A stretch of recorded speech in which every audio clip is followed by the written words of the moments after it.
ইতিমধ্যে আজি মোৰ স্ক্ৰুটিনি হৈ গৈছে পানবাৰী ৰাঙামাটি জিলা পৰিষদ সমষ্টিৰ AIDF দলৰ মনোনীত প্ৰাৰ্থী। মই 2012 চনত এবাৰ AIDF দলৰ পৰা নিৰ্বাচিত হৈছোঁ। আকৌ দলে মোক এইবেলি মনোনীত কৰিছে। মই ৰাইজৰ লগত ওতপ্ৰোতভাৱে জড়িত হৈ আছোঁ।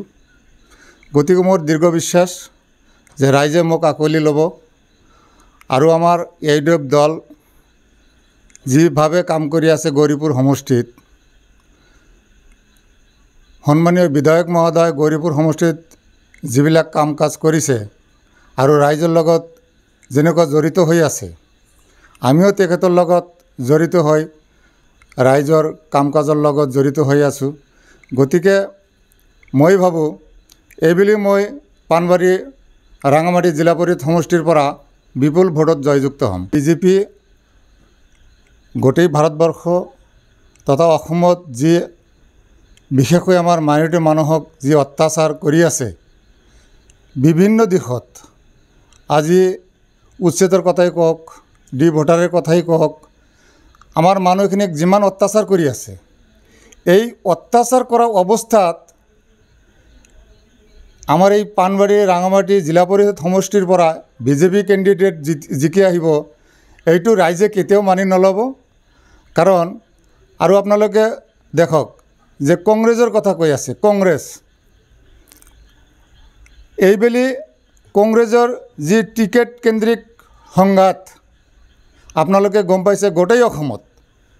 গোটেই অসমত কংগ্ৰেছৰ যি অৱস্থা, ইলেকশ্যন আহিলে সিহঁতে দোকান খুলি লয়। কেণ্ডিডেটবিলাকক হাৰাশাস্তি কিমান কৰিলে আপোনালোকে গম পায়।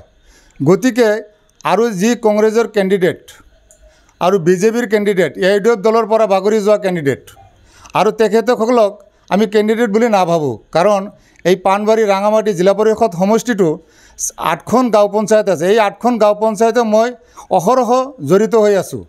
আমি এইবেলি দুটা পঞ্চায়ত আমাৰ গৌৰীপুৰ সমষ্টিত অন্তৰ্ভুক্ত হৈছে, পানবাৰী আৰু সাধুবাসা গাঁও পঞ্চায়ত। সেই দুখন গাঁও পঞ্চায়ততো মই গৈ আছোঁ, মানুহৰ লগত কথা বতৰা পাতি আছোঁ, মেল মিটিং কৰি আছোঁ। গতিকে মানুহে মোক বহুত সঁহাৰি জনাইছে। আজি মই যেতিয়া স্কুটনিত গৈছোঁ, আজিও বহুত মানুহ মোক সঁহাৰি জনাইছে। আৰু এই 8খন গাঁও পঞ্চায়তত আমাৰ AP কেণ্ডিডেট যিবিলাক আছে সেইবিলাকো জিকি আহিব। আৰু আমাৰ সন্মানীয় বিধায়ক মহোদয় যিখিনি কাম কৰিছে, আমাৰ দলৰ সভাপতি হজৰত মৌলানা বদৰুদ্দিন আজমল সাহেব যিখিনি কাম কৰিছে, সেই কামৰ জৰিয়তে ৰাইজে গম পায় যে কাক ভোট দিব লাগিব।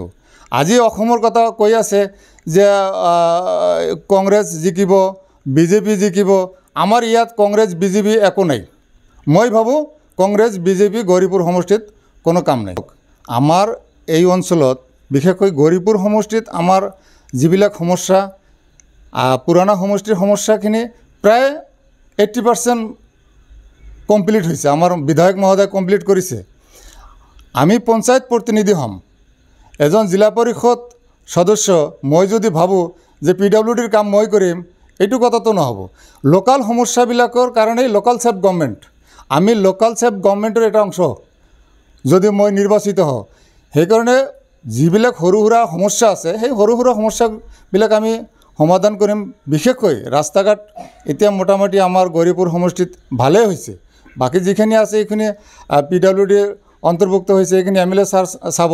আৰু সৰু সুৰা চুকে কোণে যিবিলাক ৰাস্তা আছে আমি চাই ল'ম।